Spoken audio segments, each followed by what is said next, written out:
I've been hypnotizing myself since July to be able to say something today, but I'm not sure I'll be able to. You know, there were so many things to love about Holly, and she hated funerals. So did Dad. She was really great at summing up a life at a funeral and making the funeral a little bit more fun than it might have been.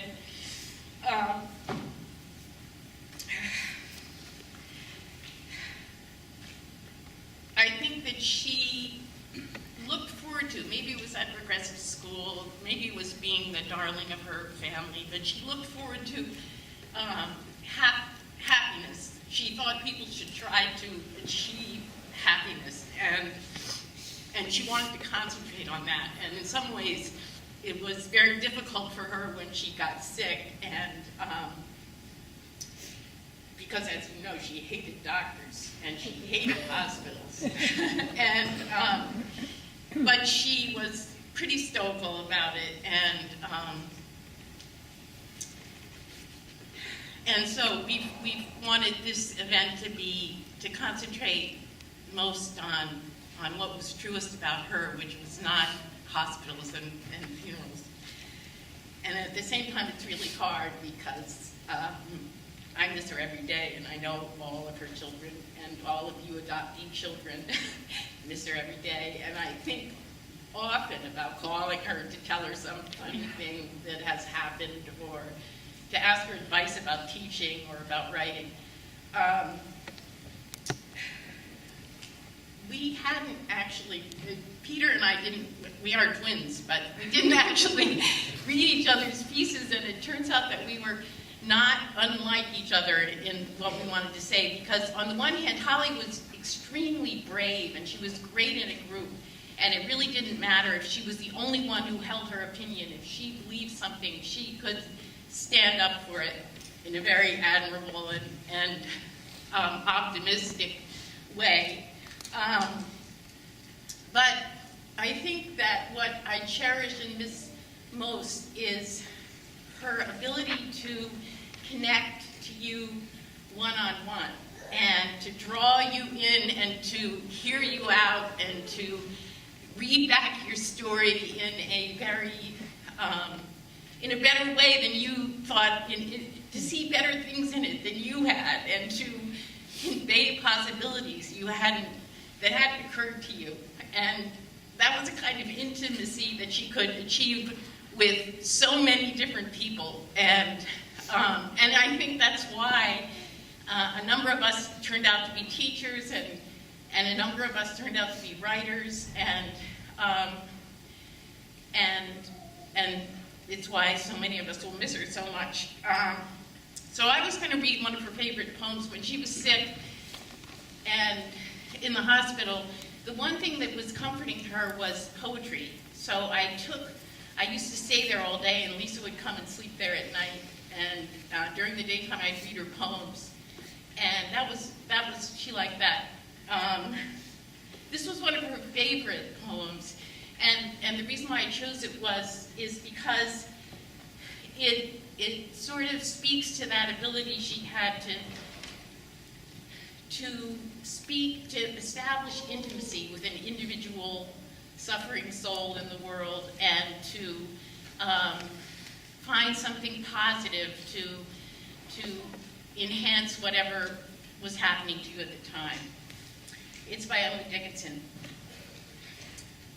The soul selects her own society, then shuts the door. To her, divine majority present no more.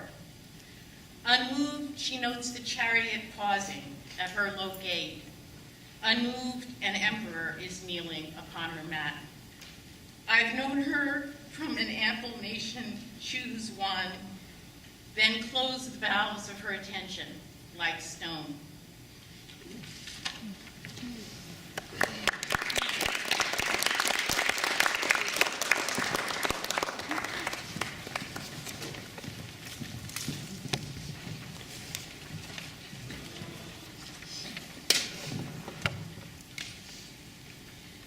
Those of you who were fortunate enough to visit Holly in her kitchen in Maine may have made entries in the Hickler Household Journal. On August 4th, 1996, Holly wrote, "I don't want to alarm you, but the truth is, this is the last page of our third volume. I'd like to close with a quote from Tolstoy. Talent is love. All who love are talented. Look at lovers. They are all talented. With all good wishes from your fortune, yours, H." Holly was a loving, talented person herself, talented as a teacher and as a writer, loving as a wife, mother, sister, grandmother, and friend. Holly was supportive of everyone. She was very supportive of me. In fact, she often called me her favorite eldest grandchild. I knew I was her only eldest grandchild, but I still felt special. Holly was truly an extraordinary, remarkable woman. Her wit and her passion rubbed off on other people, including family members, students, friends, and strangers. And in some ways, she was even inspired by all of us. I considered reading a poem I wrote Holly, and I considered reading the poem she wrote me that inspired the poem I wrote her. But I had another idea. When my brother Matt and I were little, there was a mixtape we listened to in Maine, and I recently rediscovered one of the songs from that mixtape. And the song reminds me of Holly because of her ability to inspire passion in other people. The song is about a young person being inspired by an older person and vice versa.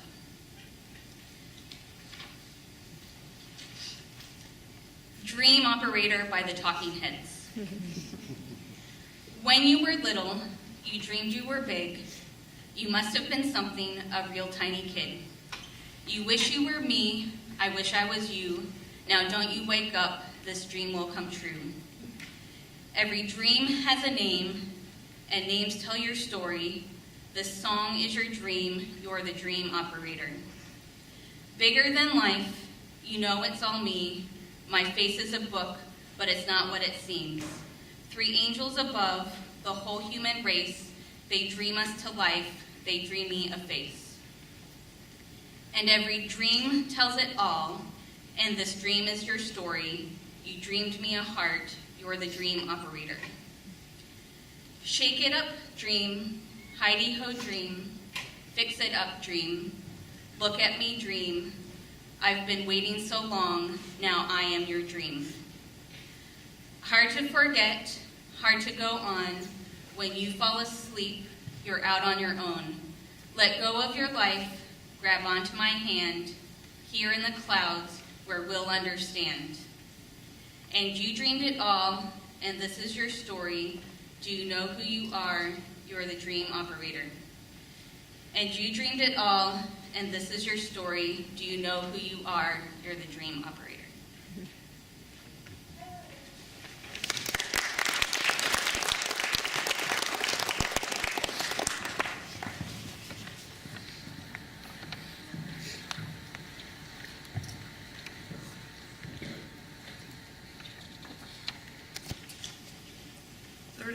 Years ago, at my CSW graduation, I also had to give a speech. In typical fashion, I procrastinated writing until the very last minute what I wanted to be a profound, meaningful farewell to the school that had pretty much saved my life. In fact, it was not until the very night before graduation, after various dinners and parties, that I sat down to hammer out this valedictory masterpiece.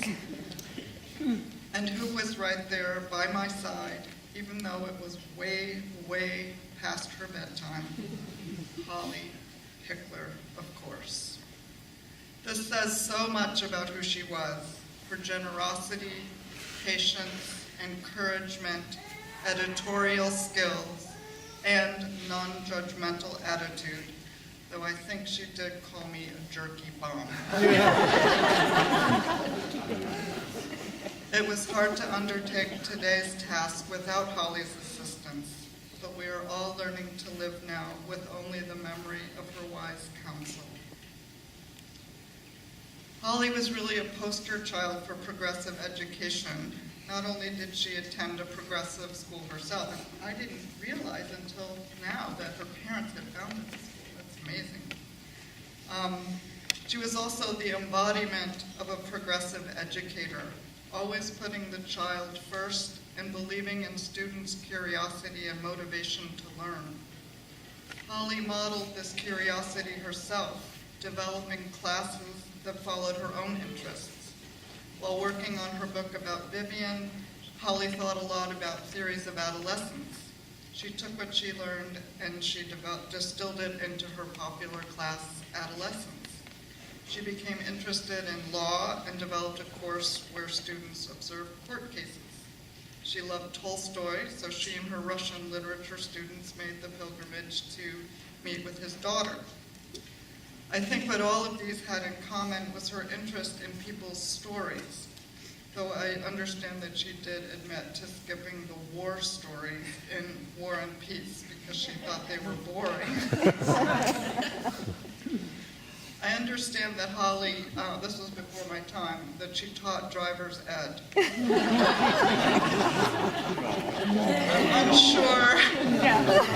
unsure what enthusiasm led her to that pedagogical adventure. Certainly it wasn't her driving skills. I think in a eulogy it's important to describe the whole person, not just her strengths. So suffice to say that only the Cambridge School, at its most experimental, would have hired Holly to teach anyone to drive. Anyway, perhaps the driving course arose out of a temporary infatuation with the visual arts.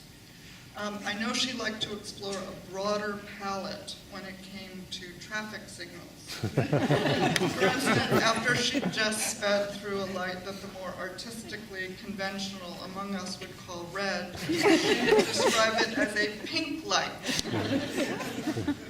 And she lived the Leonardo da Vinci quote about a work of art never being finished, just abandoned, though in her case, according to her pal Whitney Haley, Holly never parked a car, she just abandoned it. But in the end, even here, it might have been her interest in people's stories that led her to teach driver's ed. I remember once we were driving on a major street in Needham, and Holly spotted a parking space on the other side of the street, right near where we needed to pick something up.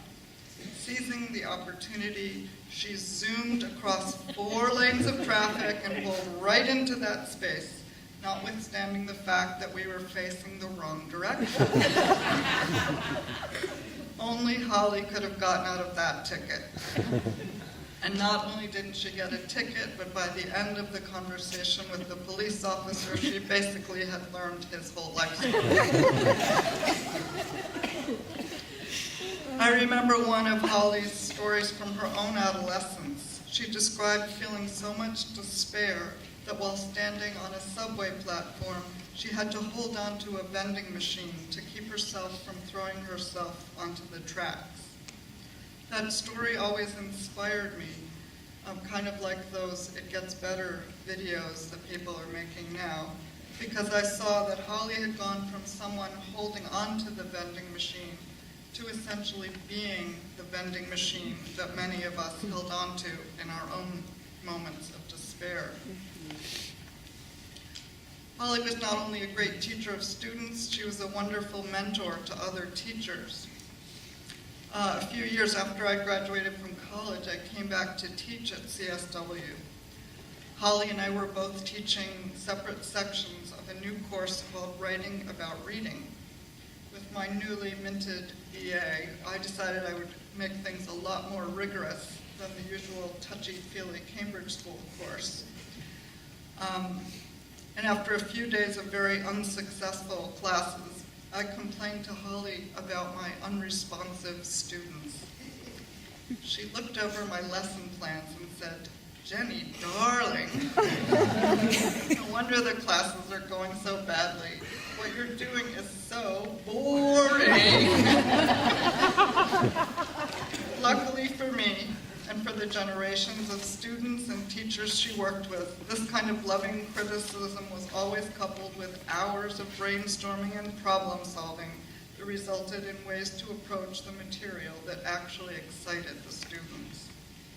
Holly was also an advocate of other teachers, students, and progressive education itself when it came to dealing with administrators, parents, or other faculty members, never hesitating to speak truth to power without regard for her own self-interest.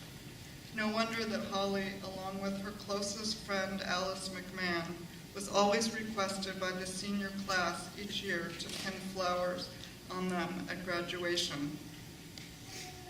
Not all English students go on to be writers, but the fact that Holly had published stories and poems and was a writer herself was an important image for her creative writing students. She treated our work, even in high school, very seriously and respectfully. As I became a serious writer as an adult, Holly remained an enthusiastic, honest, supportive reader and critic of my work. No piece of my writing has ever felt truly born until Holly read it in her kitchen. Holly remained an active writer and critic into her 80s and was a member of a local writers group for many years. In addition to making a huge difference in the lives of her students, Holly transformed additional lives when she essentially adopted a number of us into her household and family.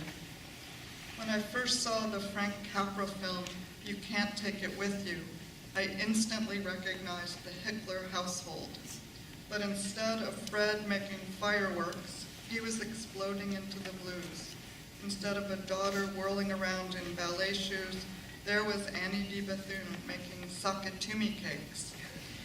Instead of a clerk being rescued from a bank job in order to make toys in the basement, there were, over a number of decades, Pinky Steele, Aggie D. Bethune, Nancy Gold, Annie, Dan Schmid, and me, and maybe others I've forgotten to mention, rescued from our families and welcomed into this accepting, wacky, wonderful household with Holly at the center, just like Capra's heroine, typing away at her novel or correcting papers, quilting, playing Scrabble or filling in a crossword in the middle of dangling light bulbs, construction dust, and creative chaos, and nightly calls from her childhood friend, Ted Riley. And I just want to take this moment to thank Peter, Kate, Lisa, Mark, and little Fred for sharing Holly and Big Fred with all of us adoptees. I mean, I know you're all very generous people like your parents, but it can't always have been easy to have all these additional people. Finally, when I think of all of the important things to remember about Holly, I realized her devotion to yard sales in the Wellesley dump had to be included. For decades, Holly, Alice, and I spent every spring, summer, and fall Saturday going to yard sales, having breakfast at popovers in downtown Wellesley, and then making a pilgrimage to the dump.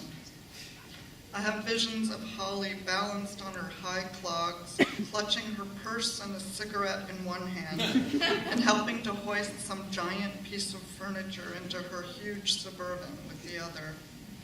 For me, these mornings were among the best times of my life.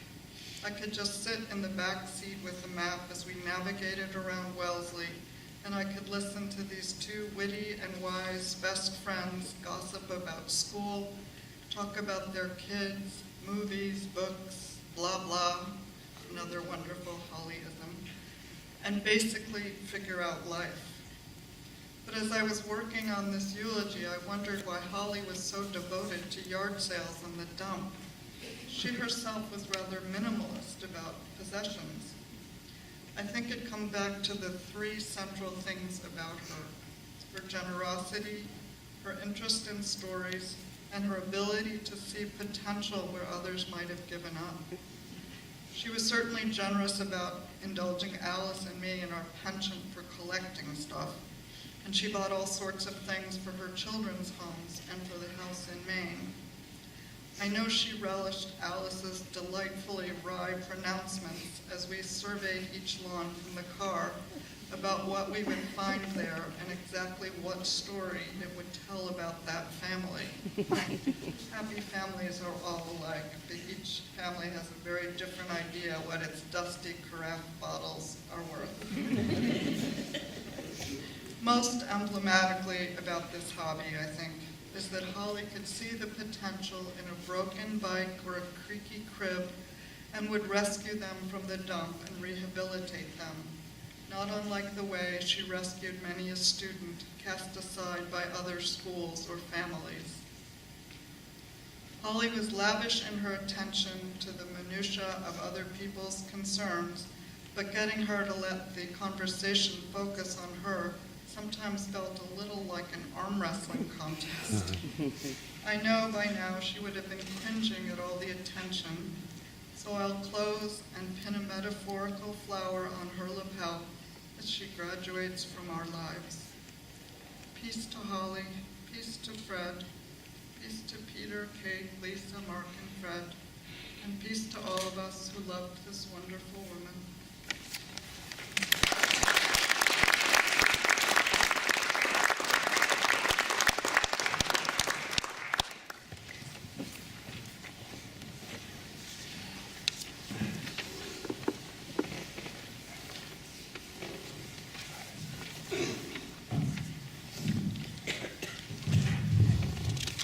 Now for something completely different. This is a song my mother loved. I remember not quite getting the song, but now revisiting it, I can see that it's about connections and it's about memory. The Ash Grove. Down yonder green valley, where streamlets meander, when twilight is fading, I pensively rove, or at the bright noontide, pardon me, in solitude wander amid the dark shades of lonely ash grove. 'Twas there that the blackbird was cheerfully singing. I first met that dear one, the joy of my heart. Around us for gladness, the bluebells were springing. The ash grove, the ash grove, that sheltered my home. The ash grove, how graceful, how plainly 'tis speaking, the harp through it playing, has language for me. Whenever the light through its branches is breaking, a host of kind faces is gazing on me. The friends of my childhood again are before me. Each step wakes a memory as freely I roam. With soft whispers laden, its leaves rustle o'er me. The ash grove alone is my home.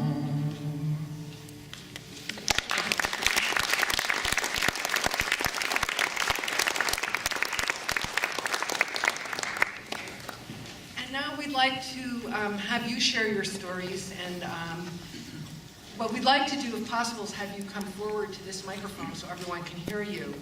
And while you're thinking, let me just also say that we want to thank the Cambridge School for letting us have this memorial meeting here.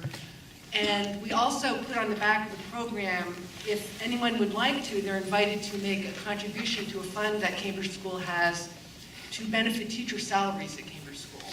And the address and information is on the back of the program. So now we'd like to open it up. I know that there's a variety of people here, family, former teachers, some former students, and so forth. And anyone is invited to participate.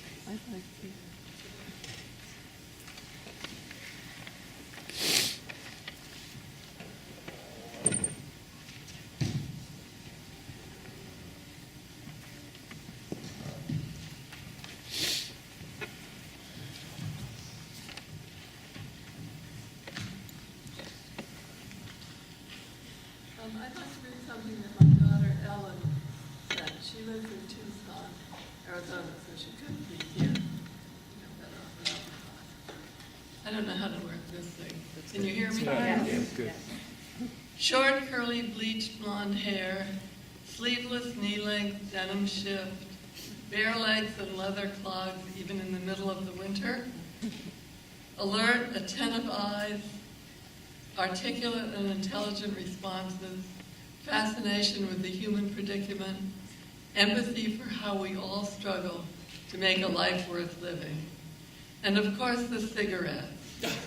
We all smoked then, in rooms where the school allowed it, in cars with the windows rolled up, and in the woods after lunch.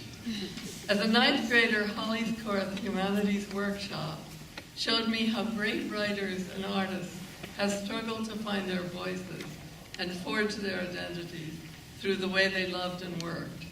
She introduced me to Tolstoy, Rilke, to Vincent van Gogh and his brother Theo through their intimate letters and journal entries. We all kept journals of our own daily tribulations as high school students in the 1960s, when everything was in question and there seemed to be no solid ground. Holly took everything we wrote seriously, and her respect for our work made us feel better about ourselves. What happened in Holly's classes and in the individual time she spent talking with me about my writing and my problems provided a foundation for my idea about what it is to be human. After I graduated from Cambridge School in 1970, I went on to study science and actually talked my way out of the required college freshman composition class. But years later, when I had the opportunity to write an essay about my daughter's difficult teen years, I returned to what I had learned from Holly, piecing together journal entries into a memoir. In 1905, I sent the manuscript to Holly for comments, and she was as astute and encouraging as she had been 40 years before. Now at the age of 60, I still don't really know how, when, or where to use commas or semicolons.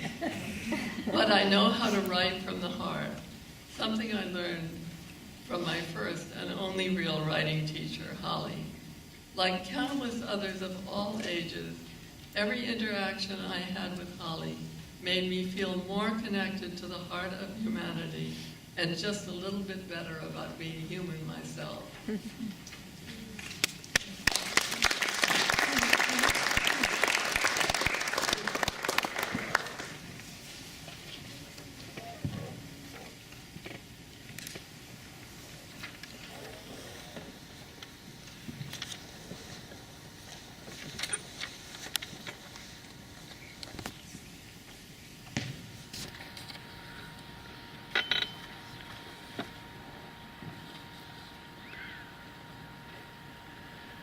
I don't have any prepared remarks.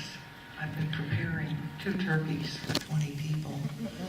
But I'm also in massive denial that this moment has come.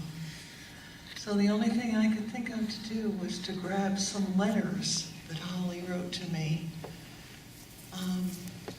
And I thought I would share them with you. She wrote me these letters after I left her house. I was living with the Hickler family in Philadelphia. And Lisa told me that one of Holly's nephews referred to Holly as the marsupial mother, which is really perfect because she did put me in her pocket where I desperately needed to be. And I am indeed a foundling. She found me when she went shopping for a dining room table.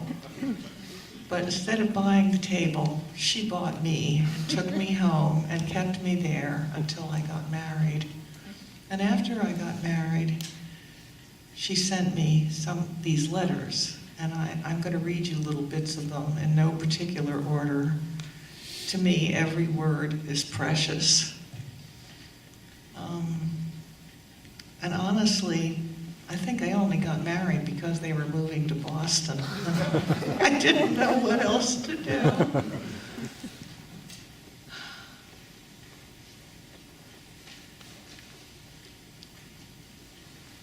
Some of the words in here are little inside jokes, but anyway, you'll get the flavor. Dear little Pickles, the airport experience was traumatic, but goodbyes always leave me helpless. And anyway, there is no such thing as goodbyes for those close in heart. I am supposed to be washing the refrigerator, but find I have no talent for it. And anyway, I keep thinking of you off on that plane.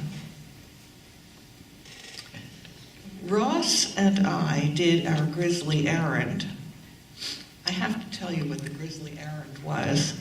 Once I wanted to get out of a job, so I made a cast for my leg so that I could convince them that I had to leave the job because I had a broken leg. Well, I ended up in the emergency room after a horrible accident, and when Holly brought the suitcase to take my belongings away from the hospital, she opened up the suitcase and there was the cast. So that's what she's referring to. Ross and I did our grisly errand. I won't say more. The little box, you know. But it was an evening neither of us shall ever forget, full of pathos and hysteria, like a joke package, a box within a box. We were lying on the grass at Ashbridge, laughing and crying at one point. I can't be sitting here. I must be organizing, praying for favorable phone calls, etc. But we miss you both. I'll write the minute I know where we are. Passionately, Prunella. I just want to say that when I was living there, her kids were all in school.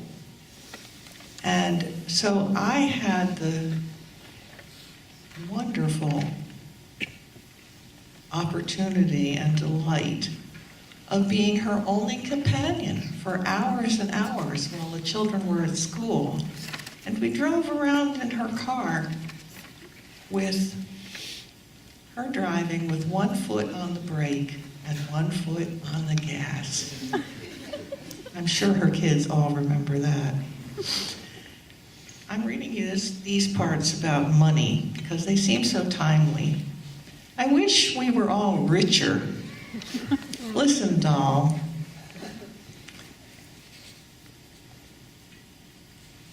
Find the local ads and buy a secondhand TV, cheaper and more immediate than saddling yourself with time payments. Remember our icebox? Remember our stove?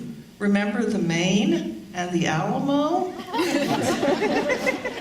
Katie is just telling me indignantly about the plight of the South Africans. She just saw a heartbreaking report on TV. Makes you think. Every time I have a thought I want to tell you, she remembers another tear-jerking detail. I'm 38, but small for my age. Lisa was a star.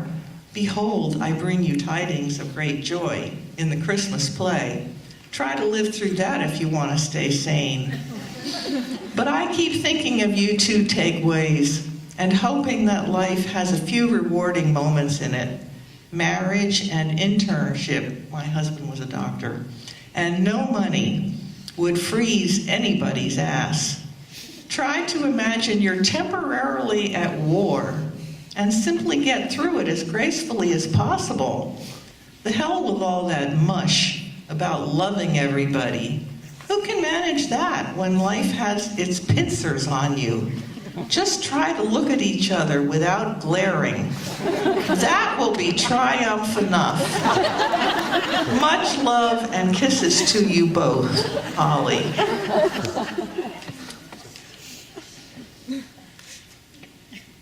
Here, I'll just read you this one little thing because it strikes me funny. Talk about psychotic. I have 5 fatal illnesses, not to mention a tendency to roller coaster stomach in the most benign places, like the cleaners.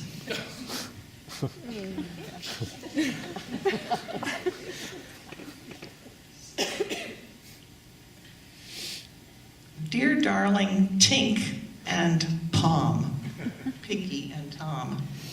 Dear darling Tink and Pom, your letter just arrived, and Marky and I, the only ones home, sat down and read it aloud, laughing and clucking and feeling that a 6-day drive to California is not a long distance when the souls are mates. It's nothing, buddies. We love you.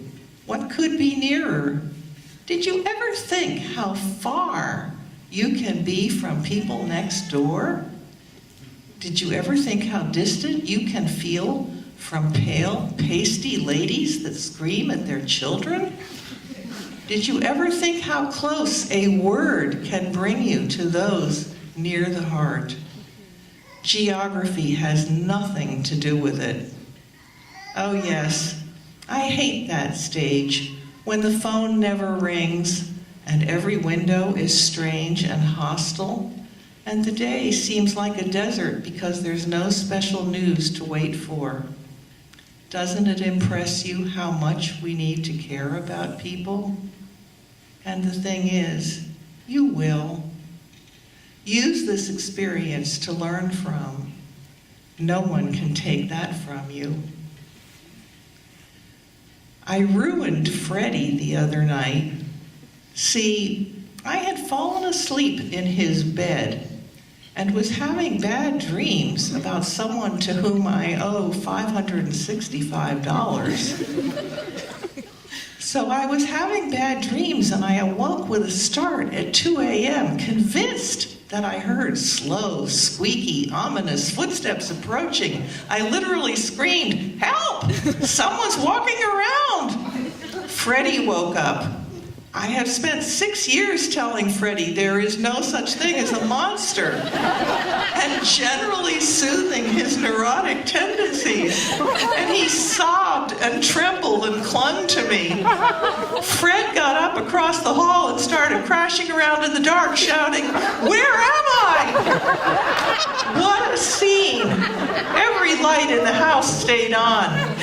About 3 a.m., I really did hear footsteps. It was Lisa, who had finally worked up the courage to find out what was happening. We all stayed in the same bed that night.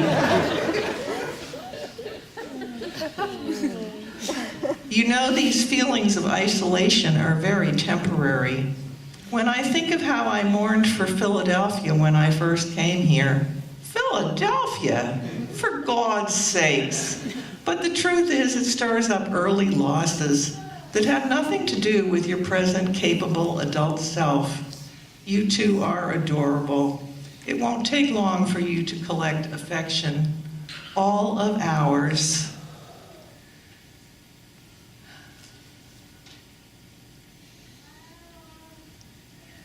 Just one more little part I want to read to you. Dear Pinkathy, darling, of course we love you. Always. Even your tiny little head. We speak of you constantly. True. Geography means nothing. Silence means nothing. There are very few people one takes wholly into one's heart, but once they're there, It's forever. Money, God, don't make me sick. It's better to fight about money than not to talk. Keep your sense of humor, you have a nifty one, and we love you both. When you come right down to it, money is a very minor matter, very. Two good-looking, bright people. What's the matter? You some kind of a nut? Think of drunkards. Think of psychotics. Think of the emotionally blank. Think of Hickler. Think of Minnie the Mermaid. You're all right, honey bun. We're crazy about you. Love and kisses, Holly. God bless that woman. She saved my life.